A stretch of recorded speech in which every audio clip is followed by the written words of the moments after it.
Hello friends, ಎಲ್ರಿಗೂ ನಮಸ್ಕಾರ. Welcome to my YouTube channel. ನೋಡಿ, ಬೆಂಗಳೂರು ಜಿಲ್ಲಾ ನ್ಯಾಯಾಲಯದಲ್ಲಿ ಚಾಲಕರು, ಜವಾನರು ಹಾಗೂ ಬೆರಳಚ್ಚುಗಾರರು ಮತ್ತು ಶೀಘ್ರ ಲಿಪಿಗಾರರು ಹುದ್ದೆಗಳಿಗೆ ಸಂಬಂಧಿಸಿದಂತೆ ಇಲ್ಲಿ ಅರ್ಹ ಅಭ್ಯರ್ಥಿಗಳನ್ನು ಇವರು ಆನ್ಲೈನ್ ಮುಖಾಂತರ ಅರ್ಜಿಗಳನ್ನು ಆಹ್ವಾನಿಸಿದ್ದಾರೆ. ಇಲ್ಲಿ ಕಲ್ಯಾಣ ಕರ್ನಾಟಕ ಹಾಗೂ ಉಳಿಕೆ ಮೂಲ ವೃಂದದಲ್ಲಿ ಇಲ್ಲಿ ನೋಟಿಫಿಕೇಶನ್ ಹೊರಡಿಸಿದ್ದಾರೆ. ನಾವು ಈ ಒಂದು ವಿಡಿಯೋದಲ್ಲಿ ಈ ಒಂದು ನೋಟಿಫಿಕೇಶನ್ಗೆ ಸಂಬಂಧಪಟ್ಟಂತೆ ಕಂಪ್ಲೀಟ್ ಮಾಹಿತಿಯನ್ನು ನೋಡ್ತಾ ಹೋಗೋಣ. ಬಟ್ ಇದುವರೆಗೂ ನೀವು ನಮ್ಮ ಯೂಟ್ಯೂಬ್ ಚಾನಲ್ ಸಬ್ಸ್ಕ್ರೈಬ್ ಮಾಡ್ದೇನೆ ನೋಡ್ತಾ ಇದ್ರ ಅಂತಂದ್ರೆ ದಯವಿಟ್ಟು ಈಗಲೇ ಸಬ್ಸ್ಕ್ರೈಬ್ ಮಾಡ್ಕೊಳ್ಳಿ. ಮೊದಲನೇದಾಗಿ ನಗರ ಸಿವಿಲ್ ನ್ಯಾಯಾಲಯ ಘಟಕದಲ್ಲಿ ಉಳಿಕೆ ಮೂಲ ವೃಂದದಡಿಯಲ್ಲಿ ಖಾಲಿರುವಂತಹ ಚಾಲಕರು ಹಾಗೂ ಜವಾನ ಹುದ್ದೆಗಳಿಗೆ ಸಂಬಂಧಿಸಿದಂತೆ ನೋಡ್ತಾ ಹೋಗೋಣ. ಇಲ್ಲಿ ಅರ್ಜಿ ಸಲ್ಲಿಸಲು ಕೊನೆಯ ದಿನಾಂಕ 30 ಜುಲೈ 2026 ಲಾಸ್ಟ್ ಡೇಟ್ ಇರುತ್ತೆ. ಓಕೆ, ಇದಕ್ಕೆ ಅಪ್ಲಿಕೇಶನ್ ಹಾಕಬೇಕು ಅಂತಂದ್ರೆ ಇವರೊಂದು ಅಫಿಷಿಯಲ್ ವೆಬ್ಸೈಟ್ ಆದಂತಹ bengaluru.dcourts.government.in ಒಂದು ವೆಬ್ಸೈಟ್ಗೆ ಹೋಗಿ ನೀವು ಆನ್ಲೈನ್ ಮುಖಾಂತರ ಅಪ್ಲಿಕೇಶನ್ ಹಾಕಬೇಕಾಗುತ್ತೆ. ಇಲ್ಲಿ ಚಾಲಕರು ಹುದ್ದೆಯಲ್ಲಿ 7 ಹುದ್ದೆಗಳನ್ನು ಇವರು ಕನ್ಫರ್ಮ್ ಮಾಡಿದ್ದಾರೆ. ಇಲ್ಲಿ ಯಾವ ಕ್ಯಾಟಗರಿಲಿ ಎಷ್ಟಿಷ್ಟು ವೇಕೆನ್ಸಿನ ಕನ್ಫರ್ಮ್ ಮಾಡಿದ್ರೆ ಅಂತ ಇಲ್ಲಿ ಕೊಟ್ಟಿದ್ದಾರೆ. ನೀವು ಬೇಕು ಅಂದ್ರೆ ಇದನ್ನ ವಿಡಿಯೋನ ಪಾಸ್ ಮಾಡಿ ನೋಡ್ಕೋಬಹುದು.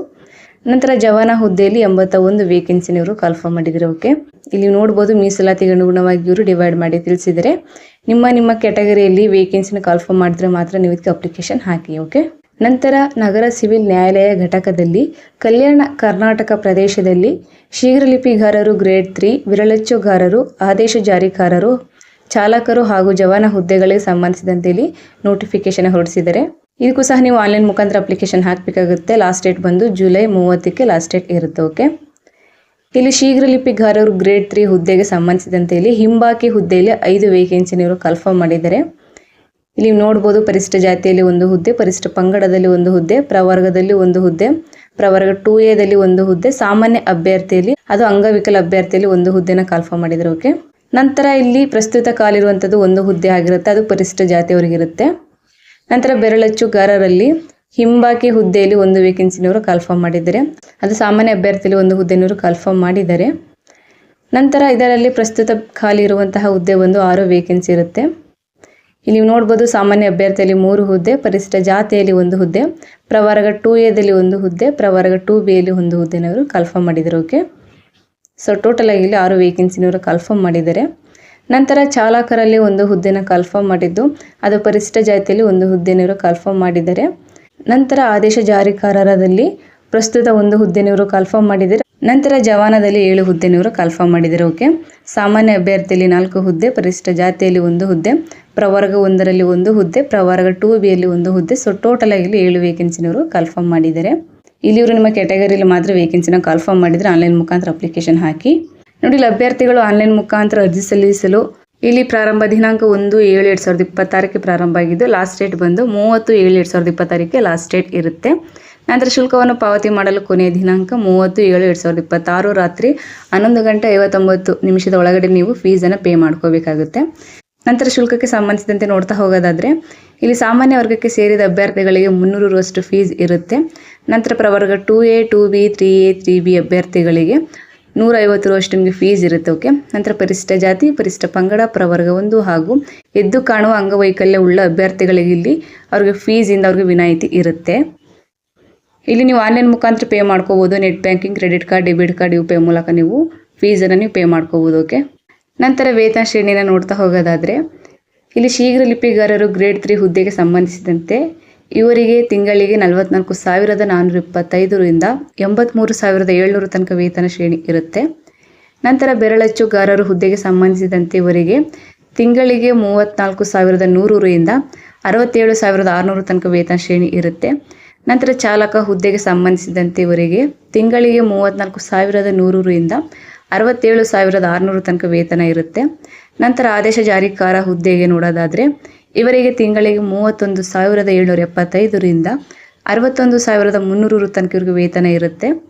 ನಂತರ ಜವಾನ ಹುದ್ದೆಗೆ ನೋಡೋದಾದರೆ ಇವರಿಗೆ ತಿಂಗಳಿಗೆ 27,000 ದಿಂದ 46,675 ತನಕ ಇವರಿಗೆ ವೇತನ ಶ್ರೇಣಿ ಇರುತ್ತೆ. ಓಕೆ, ನಂತರ ಈ ಒಂದು ಹುದ್ದೆಗಳಿಗೆ ಸಂಬಂಧಿಸಿದಂತೆ ಏನೇನು ಎಜುಕೇಷನ್ ಕ್ವಾಲಿಫಿಕೇಶನ್ ಕೇಳಿದರೆ ಅಂತ ನೋಡ್ತಾ ಹೋಗೋಣ.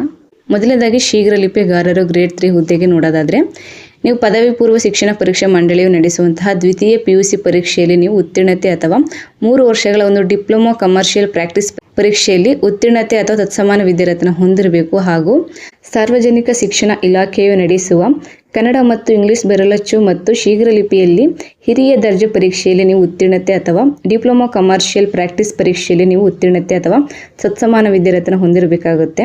ನಂತರ ಎರಡನೇದಾಗಿ ಬೆರಳಚ್ಚುಗಾರರು ಹುದ್ದೆಗೆ ನೋಡೋದಾದರೆ ನೀವು ದ್ವಿತೀಯ PUC ಪರೀಕ್ಷೆಯಲ್ಲಿ ಉತ್ತೀರ್ಣತೆ ಅಥವಾ 3 ವರ್ಷಗಳ ಒಂದು ಡಿಪ್ಲೊಮಾ ಕಮರ್ಷಿಯಲ್ ಪ್ರಾಕ್ಟೀಸ್ ಪರೀಕ್ಷೆಯಲ್ಲಿ ಉತ್ತೀರ್ಣತೆ ಅಥವಾ ತತ್ಸಮಾನ ವಿದ್ಯಾರ್ಥಿನ ಹೊಂದಿರಬೇಕು ಹಾಗೂ ಸಾರ್ವಜನಿಕ ಶಿಕ್ಷಣ ಇಲಾಖೆಯು ನಡೆಸುವ ಕನ್ನಡ ಮತ್ತು ಇಂಗ್ಲಿಷ್ ಬೆರಳಚ್ಚು ಹಿರಿಯ ದರ್ಜೆ ಪರೀಕ್ಷೆಯಲ್ಲಿ ನೀವು ಉತ್ತೀರ್ಣತೆ ಅಥವಾ ಡಿಪ್ಲೊಮಾ ಕಮರ್ಷಿಯಲ್ ಪ್ರಾಕ್ಟೀಸ್ ಪರೀಕ್ಷೆಯಲ್ಲಿ ನೀವು ಉತ್ತೀರ್ಣತೆ ಅಥವಾ ತತ್ಸಮಾನ ವಿದ್ಯಾರ್ಥಿನ ಹೊಂದಿರಬೇಕಾಗುತ್ತೆ. ನಂತರ ಚಾಲಕರು ಹುದ್ದೆಗೆ ನೋಡೋದಾದರೆ ನೀವು SLC ಪರೀಕ್ಷೆಯಲ್ಲಿ ಉತ್ತೀರ್ಣತೆ ಅಥವಾ ತತ್ಸಮಾನ ವಿದ್ಯಾರ್ಥಿನ ಹೊಂದಿರಬೇಕು ಮತ್ತು ಭಾರಿ ವಾಹನ ಚಾಲನಾ ಪರವಾನಗಿ ನೀವು ಹೊಂದಿರಬೇಕಾಗುತ್ತೆ. ನಂತರ ಆದೇಶ ಜಾರಿಕಾರರು ಹುದ್ದೆಗೆ ನೋಡೋದಾದರೆ ನೀವು SLC ಪರೀಕ್ಷೆಯಲ್ಲಿ ಉತ್ತೀರ್ಣತೆ ಅಥವಾ ತತ್ಸಮಾನ ವಿದ್ಯಾರ್ಥಿನ ಹೊಂದಿರಬೇಕು ಹಾಗೂ ವಾಹನ ಚಾಲನಾ ಪರವಾನಗಿ ಹೊಂದಿರೋರಿಗೆ ಇಲ್ಲಿ ಆದ್ಯತೆ ನೀಡಿ ಇವರು ಆಯ್ಕೆನ ಮಾಡ್ಕೋತಾರೆ. ನಂತರ ಜವಾನ ಹುದ್ದೆಗೆ ನೋಡೋದಾದರೆ ನೀವು SLC ಪರೀಕ್ಷೆಯಲ್ಲಿ ಉತ್ತೀರ್ಣತೆ ಅಥವಾ ತತ್ಸಮಾನ ವಿದ್ಯಾರ್ಥಿನ ಹೊಂದಿರಬೇಕು ಹಾಗೂ ಕನ್ನಡ ಓದಲು ಬರೆಯಲು ನಿಮಗೆ ಬರಬೇಕು. ನಂತರ ವಯೋಮಿತಿನ ನೋಡ್ತಾ ಹೋಗೋದಾದರೆ ಇಲ್ಲಿ ಕನಿಷ್ಠ ಅಂದರೆ 18 ವರ್ಷ ಆಗಿರಬೇಕು. ನಂತರ ಗರಿಷ್ಠ ವಯೋಮಿತಿ ನೋಡ್ತಾ ಹೋಗೋದಾದರೆ ಇಲ್ಲಿ ಸಾಮಾನ್ಯ ವರ್ಗದ ಅಭ್ಯರ್ಥಿಗಳಿಗೆ ಗರಿಷ್ಠ 40 ವರ್ಷಗಳು ಮೀರಿರಬಾರ್ದು. ನಂತರ ಪ್ರವರ್ಗ 2A 2B 3A 3B ಅಭ್ಯರ್ಥಿಗಳಿಗೆ ಗರಿಷ್ಠ 43 ವರ್ಷಗಳು ಮೀರಿರಬಾರ್ದು. ಓಕೆ. ನಂತರ ಪರಿಶಿಷ್ಟ ಜಾತಿ ಮತ್ತು ಪರಿಶಿಷ್ಟ ಪಂಗಡ ಹಾಗೂ ಪ್ರವರ್ಗ 1 ಅಭ್ಯರ್ಥಿಗಳಿಗೆ ಗರಿಷ್ಠ 45 ವರ್ಷಗಳು ಮೀರಿರಬಾರ್ದು ಅಂತ ತಿಳಿಸಿದ್ದಾರೆ. ನಂತರ ಇವರು ನಿಮ್ಮನ್ನು ಸಂದರ್ಶನ ಮೂಲಕ ಆಯ್ಕೆನ ಮಾಡ್ಕೋತಾರೆ. ಮೊದಲನೇದಾಗಿ ಶೀಘ್ರ ಲಿಪಿಗಾರರು ಗ್ರೇಡ್ 3 ಹುದ್ದೆಗೆ ನೋಡೋದಾದರೆ ನೀವು ಅರ್ಹತಾ ಶೈಕ್ಷಣಿಕ ಪರೀಕ್ಷೆಗಳಲ್ಲಿ ಗಳಿಸಿದ ಅಂಕಗಳು ಹಾಗೂ ಪ್ರಾಧಿಕಾರ ನಡೆಸುವಂತಹ ಅರ್ಹತಾ ಪರೀಕ್ಷೆಯಲ್ಲಿ ನೀವು ಪಡೆದ ಅಂಕಗಳ ಒಟ್ಟುಗೂಡಿಸಿ ಇವರು ಶೇಕಡ ಆಧಾರದ ಮೇಲೆ ಅಭ್ಯರ್ಥಿಗಳನ್ನು 1:5 ಅನುಪಾತದಂತೆ ಇವರು ಅಭ್ಯರ್ಥಿಗಳನ್ನು ಸಂದರ್ಶನಕ್ಕೆ ಕರೀತಾರೆ. ಸಂದರ್ಶನಕ್ಕೆ ಇವರು 10 ಅಂಕಗಳನ್ನು ನಿಗದಿಪಡಿಸಿರ್ತಾರೆ. ಓಕೆ. ನಂತರ ಬೆರಳಚ್ಚುಗಾರರು ಹುದ್ದೆಗೆ ನಾವು ನೋಡ್ತಾ ಹೋಗೋದಾದರೆ ಇಲ್ಲಿ ನೀವು ಅರ್ಹತಾ ಶೈಕ್ಷಣಿಕ ಪರೀಕ್ಷೆಯಲ್ಲಿ ಪಡೆದ ಅಂಕಗಳು ಹಾಗೂ ಪ್ರಾಧಿಕಾರ ನಡೆಸುವ ಅರ್ಹತಾ ಪರೀಕ್ಷೆಯಲ್ಲಿ ಪಡೆದ ಒಟ್ಟು ಅಂಕಗಳ ಶೇಕಡ ಆಧಾರದ ಮೇಲೆ ಇವರು ಅಭ್ಯರ್ಥಿಗಳನ್ನು 1:5 ಅನುಪಾತದಲ್ಲಿ ಇವರು ಸಂದರ್ಶನಕ್ಕೆ ಕರೀತಾರೆ. ಸಂದರ್ಶನಕ್ಕೆ ಇವರು 10 ಅಂಕಗಳನ್ನು ನಿಗದಿಪಡಿಸಿರ್ತಾರೆ. ನಂತರ ಚಾಲಕರ ಹುದ್ದೆಗೆ ನೋಡ್ತಾ ಹೋಗೋದಾದ್ರೆ ಚಾಲಕರ ಹುದ್ದೆಗೆ ಅರ್ಜಿ ಸಲ್ಲಿಸುವ ಅಭ್ಯರ್ಥಿಗಳು 50 ಅಂಕಗಳ ಅರ್ಹತಾ ಪರೀಕ್ಷೆಯಲ್ಲಿ ಹಾಜರಾಗತಕ್ಕದ್ದು ಹಾಗೂ ಅರ್ಹತಾ ಪರೀಕ್ಷೆಯಲ್ಲಿ ಪಡೆದ ಅಂಕಗಳ ಆಧಾರದ ಮೇಲೆ ಒಂದು ಹುದ್ದೆಗೆ 1:25 ಅನುಪಾತದಂತೆ ಅಭ್ಯರ್ಥಿಗಳನ್ನ ಇವರು ಸಂದರ್ಶನಕ್ಕೆ ಕರೆಯಲಾಗುತ್ತೆ. ನಂತರ ಸಂದರ್ಶನಕ್ಕೆ ಇವರು 10 ಅಂಕಗಳನ್ನು ನಿಗದಿಪಡಿಸಿರ್ತಾರೆ. ಓಕೆ. ನಂತರ ಆದೇಶ ಜಾರಿಕಾರ ಹುದ್ದೆಗೆ ನೋಡ್ತಾ ಹೋಗೋದಾದ್ರೆ ನೀವು SLC ಪರೀಕ್ಷೆಯಲ್ಲಿ ಪಡೆದ ಅಂಕಗಳ ಶೇಕಡ ಆಧಾರದ ಮೇಲೆ ಒಂದು ಹುದ್ದೆಗೆ 1:25 ಅನುಪಾತದಂತೆ ಅಭ್ಯರ್ಥಿಗಳನ್ನು ಇವರು ಸಂದರ್ಶನಕ್ಕೆ ಕರೀತಾರೆ. ಸಂದರ್ಶನಕ್ಕೆ ಇವರು 10 ಅಂಕಗಳನ್ನು ನಿಗದಿಪಡಿಸಿರ್ತಾರೆ. ಓಕೆ. ನಂತರ ಜವಾನ ಹುದ್ದೆಗೆ ನೋಡ್ತಾ ಹೋಗೋದಾದ್ರೆ ನೀವು SLC ಪರೀಕ್ಷೆಯಲ್ಲಿ ಪಡೆದ ಅಂಕಗಳ ಶೇಕಡ ಆಧಾರದ ಮೇಲೆ ಒಂದು ಹುದ್ದೆಗೆ 1:10 ಅನುಪಾತದಂತೆ ಅಭ್ಯರ್ಥಿಗಳನ್ನು ಇವರು ಸಂದರ್ಶನಕ್ಕೆ ಕರೀತಾರೆ. ಇಲ್ಲೂ ಸಹ ಸಂದರ್ಶನಕ್ಕೆ 10 ಅಂಕಗಳನ್ನು ಇವರು ನಿಗದಿಪಡಿಸಿರ್ತಾರೆ. ಓಕೆ. ನಂತರ ನೀವು ಸಂದರ್ಶನದಲ್ಲಿ ಪಡೆದ ಅಂಕಗಳ ಆಧಾರದ ಮೇಲೆ ಇವರು ನಿಮ್ಮನ್ನು ಆಯ್ಕೆನ ಮಾಡ್ಕೋತಾರೆ. ನಂತರ ಆಯ್ಕೆ ವಿಧಾನವನ್ನು ನೋಡ್ತಾ ಹೋಗೋದಾದ್ರೆ ಮೊದಲನೇದಾಗಿ ಇಲ್ಲಿ ಶೀಘ್ರ ಲಿಪಿಗಾರರು ಗ್ರೇಡ್ 3 ಹುದ್ದೆಗೆ ಸಂಬಂಧಿಸಿದಂತೆ ಇಲ್ಲಿ ಅರ್ಹತಾ ಶೈಕ್ಷಣಿಕ ಪರೀಕ್ಷೆಯಲ್ಲಿ ಪಡೆದ ಒಟ್ಟು ಅಂಕಗಳ ಶೇಕಡ ಹಾಗೂ 1 ನಿಮಿಷಕ್ಕೆ 120 ಶಬ್ದಗಳಂತೆ ನೀವು 5 ನಿಮಿಷಗಳ ಉಕ್ತ ಲೇಖನವನ್ನು ಕನ್ನಡ ಮತ್ತು ಆಂಗ್ಲ ಭಾಷೆಯಲ್ಲಿ ನಿಮಗೆ ನೀಡಲಾಗುತ್ತೆ. ಅದನ್ನು ನೀವು ಲಿಪ್ಯಾಂತರಗೊಳಿಸಿ ಬೆರಳಚ್ಚು ಮಾಡಲು ನಿಮಗೆ 45 ನಿಮಿಷಗಳ ಕಾಲಾವಕಾಶ ಇರುತ್ತೆ. ಇದಕ್ಕೆ ಇವರು ಗರಿಷ್ಠ 100 ಅಂಕಗಳನ್ನು ನಿಗದಿಪಡಿಸಿರ್ತಾರೆ. ನಂತರ ನೀವು ಅರ್ಹತಾ ಪರೀಕ್ಷೆಯಲ್ಲಿ ತೇರ್ಗಡೆಯನ್ನು ಹೊಂದಲು ನೀವು ಕನಿಷ್ಠ 50 ಅಂಕಗಳನ್ನು ಪಡೆಯಬೇಕಾಗುತ್ತೆ. ನಂತರ ಸಂದರ್ಶನ ಮೂಲಕ ಇವರು ನಿಮ್ಮ ಆಯ್ಕೆನ ಮಾಡ್ಕೋತಾರೆ. ನಂತರ ಎರಡನೇದಾಗಿ ಬೆರಳಚ್ಚುಗಾರರು ಹುದ್ದೆಗೆ ಸಂಬಂಧಿಸಿದಂತೆ ನೋಡ್ತಾ ಹೋಗೋದಾದ್ರೆ ನೀವು ಅರ್ಹತಾ ಶೈಕ್ಷಣಿಕ ಪರೀಕ್ಷೆಯಲ್ಲಿ ಪಡೆದ ಒಟ್ಟು ಅಂಕಗಳ ಶೇಕಡ ಹಾಗೂ ಬೆರಳಚ್ಚು ಮಾಡಲು ಉಕ್ತ ಲೇಖನವನ್ನು ಕನ್ನಡ ಮತ್ತು ಆಂಗ್ಲ ಭಾಷೆಯಲ್ಲಿ ನೀಡಲಾಗುವುದು. ಇದಕ್ಕೂ ಸಹ ನಿಮಗೆ ಗರಿಷ್ಠ 100 ಅಂಕಗಳನ್ನು ನಿಗದಿಪಡಿಸಲಾಗಿರುತ್ತೆ. ಅರ್ಹತಾ ಪರೀಕ್ಷೆಯಲ್ಲಿ ತೇರ್ಗಡೆಯನ್ನು ಹೊಂದಲು ನೀವು ಕನಿಷ್ಠ 50 ಅಂಕಗಳನ್ನು ಪಡೆಯಬೇಕಾಗುತ್ತೆ. ನಂತರ ಸಂದರ್ಶನ ಮೂಲಕ ಇವರು ನಿಮ್ಮ ಆಯ್ಕೆನ ಮಾಡ್ಕೋತಾರೆ. ನಂತರ ಚಾಲಕರು, ಆದೇಶ ಜಾರಿಕಾರ ಹಾಗೂ ಜವಾನ ಹುದ್ದೆಗಳಿಗೆ ಸಂಬಂಧಿಸಿದಂತೆ ಇವರು ಸಂದರ್ಶನದಲ್ಲಿ ನೀವು ಪಡೆಯುವಂತಹ ಅಂಕಗಳ ಆಧಾರದ ಮೇಲೆ ಇವರು ನಿಮ್ಮ ಆಯ್ಕೆನ ಮಾಡ್ಕೋತಾರೆ. ಇಲ್ಲಿ 2 ಅಥವಾ ಹೆಚ್ಚಿನ ಅಭ್ಯರ್ಥಿಗಳ ಅಂಕಗಳು ಸಮಾನವಾಗಿದ್ದಲ್ಲಿ ಅಂತಹ ಅಭ್ಯರ್ಥಿಗಳಿಗೆ ಸಂಬಂಧಿಸಿದಂತೆ ಅರ್ಹತೆಯ ಕ್ರಮವನ್ನು ಅವರ ವಯಸ್ಸಿನ ಆಧಾರದ ಮೇಲೆ ನಿಗದಿಪಡಿಸಲಾಗಿರುತ್ತೆ. ನಂತರ ವಯಸ್ಸಿನಲ್ಲಿ ಹಿರಿಯ ವ್ಯಕ್ತಿಯನ್ನು ಅರ್ಹತೆ ಕ್ರಮದಲ್ಲಿ ಅವರು ಆಯ್ಕೆನ ಮಾಡ್ಕೋತಾರೆ. ನಂತರ ದಾಖಲೆಗಳ ಪರಿಶೀಲನೆ ನೋಡ್ತಾ ಹೋಗೋದಾದ್ರೆ ಇಲ್ಲಿ ಶೈಕ್ಷಣಿಕ ವಿದ್ಯಾರ್ಹತೆ ಅಂದರೆ ಅಭ್ಯರ್ಥಿಯು SSLC ಮೂಲ ಅಂಕಪಟ್ಟಿ ಅಥವಾ ತತ್ಸಮಾನ ವಿದ್ಯಾರ್ಹತೆಯ ಮೂಲ ಅಂಕಪಟ್ಟಿ ದಾಖಲೆಗಳನ್ನು ನೀವು ಪರಿಶೀಲನೆ ಸಂದರ್ಭದಲ್ಲಿ ನೀವು ಪ್ರಾಧಿಕಾರದ ಮುಂದೆ ಹಾಜರುಪಡಿಸಬೇಕಾಗುತ್ತೆ. ನಂತರ ಜನ್ಮ ದಿನಾಂಕಕ್ಕೆ ಸಂಬಂಧಿಸಿದಂತೆ ಇಲ್ಲಿ ಅಭ್ಯರ್ಥಿಗಳು SLC ಮೂಲ ಅಂಕಪಟ್ಟಿ ಅಥವಾ ಮೂಲ ಜನನ ಪ್ರಮಾಣ ಪತ್ರವನ್ನು ದಾಖಲೆಗಳ ಪರಿಶೀಲನೆಯಲ್ಲಿ ನೀವು ಪ್ರಾಧಿಕಾರದ ಮುಂದೆ ಹಾಜರುಪಡಿಸಬೇಕಾಗುತ್ತೆ.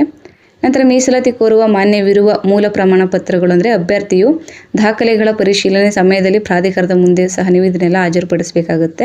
ದಾಖಲೆಗಳ ಪರಿಶೀಲನೆ ಸಮಯದಲ್ಲಿ ಗುರುತಿನ ಪುರಾವೆಯಾಗಿ ನೀವು ಮೂಲ ಆಧಾರ್ ಕಾರ್ಡ್, ಚುನಾವಣೆ ಗುರುತಿನ ಚೀಟಿ, ಇತರೆ ದಾಖಲೆಗಳನ್ನು ನೀವು ಪ್ರಾಧಿಕಾರದ ಮುಂದೆ ನೀವು ಹಾಜರುಪಡಿಸಬೇಕಾಗುತ್ತೆ. ಓಕೆ. ನಂತರ ಇಲ್ಲಿ ನೀವು ನಡತೆಯ ಪ್ರಮಾಣ ಪತ್ರವನ್ನು ಸಹ ನೀವು ಅವ್ರಿಗೆ ಹಾಜರುಪಡಿಸಬೇಕಾಗುತ್ತೆ. ಅಂದರೆ ಅಭ್ಯರ್ಥಿಯು ಉತ್ತಮ ನಡತೆಯ ಬಗ್ಗೆ ಶಾಲೆ ಅಥವಾ ಕಾಲೇಜಿಗೆ ಸಂಬಂಧಿಸಿದ ತನಗೆ ಹೆಚ್ಚಾಗಿ ಪರಿಚಯವಿರುವ ಹಾಗೂ ಸಂಬಂಧಿಯಾಗಿರದ ಇಬ್ಬರು ಗೌರವಾನ್ವಿತ ವ್ಯಕ್ತಿಗಳಿಂದ ಸಹಿ ಮತ್ತು ಮೊಹರು ಒಳಗೊಂಡಂತೆ 2 ಹಾಗೂ ತಾನು ಕೊನೆಯದಾಗಿ ಓದಿದ ಸಂಸ್ಥೆ ಅಥವಾ ಕಾಲೇಜಿನ ಪ್ರಾಂಶುಪಾಲರಿಂದ ವಿದ್ಯಾಭ್ಯಾಸದ ವಿವರಗಳೊಂದಿಗೆ ಸಹಿ ಮತ್ತು ಮೊಹರು ಒಳಗೊಂಡಂತೆ ಪಡೆದ ಒಂದು ನಡತೆ ಪ್ರಮಾಣ ಪತ್ರವನ್ನು 6 ತಿಂಗಳ ಅವಧಿ ಮೀರಿರದಂತೆ ನೀವು ನಡತೆ ಪ್ರಮಾಣ ಪತ್ರವನ್ನು ಸಹ ನೀವು ಅವರಿಗೆ ಹಾಜರುಪಡಿಸಬೇಕಾಗುತ್ತೆ. ಓಕೆ, ಸೊ ಇದಿಷ್ಟು ಬೆಂಗಳೂರು ಜಿಲ್ಲಾ ನ್ಯಾಯಾಲಯದಲ್ಲಿ ಕನ್ಫರ್ಮ್ ಮಾಡಿರುವಂತಹ ಚಾಲಕರು ಹುದ್ದೆ ಹಾಗೂ ಶೀಘ್ರ ಲಿಪಿಗಾರರು, ಬೆರಳಚ್ಚುಗಾರರು, ನಂತರ ಆದೇಶ ಜಾರಿಕಾರರು ಹುದ್ದೆಗಳಿಗೆ ಸಂಬಂಧಿಸಿದಂತೆ ಮಾಹಿತಿ ಇದಾಗಿರುತ್ತೆ. ಇದಕ್ಕೆ ಇಂಟ್ರೆಸ್ಟ್ ಇದ್ರೆ ಅಪ್ಲಿಕೇಶನ್ ಹಾಕಬೇಕು ಅಂತಂದ್ರೆ ಇವರೊಂದು ಅಫಿಷಿಯಲ್ ವೆಬ್ಸೈಟ್ ಆದಂತಹ bengaluru.dcourts.gov.in ಈ ಒಂದು ವೆಬ್ಸೈಟ್ಗೆ ಹೋಗಿ ನೀವು ಆನ್ಲೈನ್ ಮುಖಾಂತರ ಅಪ್ಲಿಕೇಶನ್ ಹಾಕಬೇಕಾಗುತ್ತೆ. ಇಲ್ಲಾಂದ್ರೆ ನಾನು ಇದೇ ಒಂದು ವಿಡಿಯೋ ಡಿಸ್ಕ್ರಿಪ್ಷನ್ ಲಿಂಕ್ ಕೊಟ್ಟಿರ್ತೀನಿ. ಸೊ ಇಂಟ್ರೆಸ್ಟ್ ಇರುವಂತಹ ಅಭ್ಯರ್ಥಿಗಳು ನೀವು ಲಿಂಕ್ ಕ್ಲಿಕ್ ಮಾಡಿ ನೀವು ಡೈರೆಕ್ಟ್ ಆಗಿ ಅಪ್ಲಿಕೇಶನ್ ಹಾಕ್ಬೋದು. ಓಕೆ, ಮತ್ತೆ ಯಾರೆಲ್ಲ ನಿಮ್ಮ ಫ್ರೆಂಡ್ಸ್ಗಳು 10th PUC ಮಾಡಿರ್ತಾರೆ ಅವರೆಲ್ಲರೂ ಕೂಡ ಶೇರ್ ಮಾಡಿ, ಅವರು ಕೂಡ ಇಂಟ್ರೆಸ್ಟ್ ಇತ್ತು ಅಂದ್ರೆ ಅವರು ಕೂಡ ಅಪ್ಲೈ ಮಾಡಲಿ ಅಂತ ಹೇಳ್ತಾ, ಈ ಒಂದು ವಿಡಿಯೋ ಇಷ್ಟ ಆಯ್ತು ಅಂದ್ರೆ ದಯವಿಟ್ಟು ಒಂದು ಲೈಕ್ ಮಾಡಿ, ಶೇರ್ ಮಾಡಿ, ಮತ್ತೆ ಹೀಗೆ ಒಂದು ಹೆಚ್ಚಿನ ಇನ್ಫಾರ್ಮೇಷನ್ಗಳಿಗಾಗಿ ದಯವಿಟ್ಟು ನಮ್ಮ ಯೂಟ್ಯೂಬ್ ಚಾನಲ್ ಸಬ್ಸ್ಕ್ರೈಬ್ ಮಾಡಿ, ಸಪೋರ್ಟ್ ಮಾಡಿ ಫ್ರೆಂಡ್ಸ್. Thank you.